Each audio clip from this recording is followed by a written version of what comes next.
Good afternoon and praise God. I wanted to share that if you are in the valley, God's faithfulness is still great. Follow me to Lamentations 3:21 through 26. This I recall to my mind, therefore have I hope. It is of the Lord's mercies that we are not consumed, because his compassions fail not. They are new every morning. Great is thy faithfulness. The Lord is my portion, saith my soul. Therefore will I hope in him.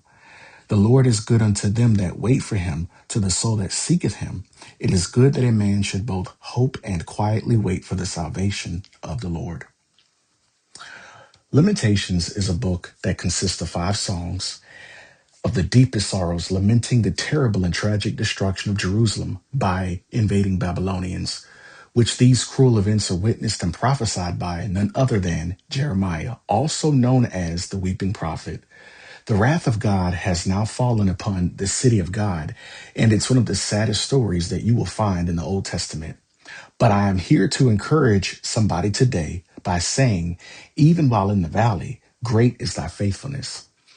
I'll share 4 points to help somebody see that even in the valley, God's faithfulness is still great. First, remembering while in the middle of ruin. The book of Lamentations is not a celebration. It's been referred to as a funeral song. Jerusalem has fallen. The Babylonians have destroyed the city, and the temple is burned. The people are scattered, and in the middle of this devastation, Jeremiah says, "This I recall to my mind, therefore I have hope." Hope did not come from changed circumstances. Hope came from recalled truth. Sometimes we have to preach to ourselves before we can rise above what we feel. Secondly, God's faithfulness is not based on our feelings.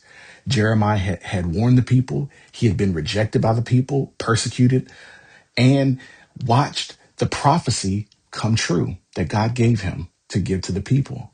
Yet he declares it is of the Lord's mercies that we are not consumed. Jerusalem deserved judgment, yet mercy remained.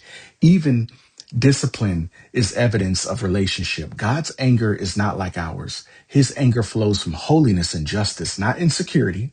And even in judgment, his compassion does not fail. And third, new mercies every morning. They are new every morning. Yesterday's mercies will not carry you through today, but today's mercy is already waiting. No matter what trauma we endure, some suffering comes from our own mistakes, and some comes from watching those we love suffer. And some just come simply from living in a fallen world, but none of it cancels God's covenant.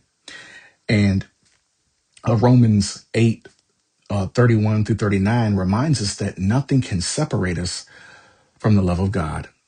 And fourth, waiting quietly. The Lord is good unto them that wait for him. Waiting feels outdated in a world of instant access, but waiting on God renews strength. Waiting shifts our perspective from why me to how can I grow through this? And when overwhelmed, leave the circumstances in God's hands. Wait quietly. Trust his timing. Tomorrow is not just another day. It is another delivery of mercy. And I'll leave you with a reflection question, something to reflect on and to think about. What truth do you need to recall to your mind today? God bless you, and I look forward to seeing you again next time.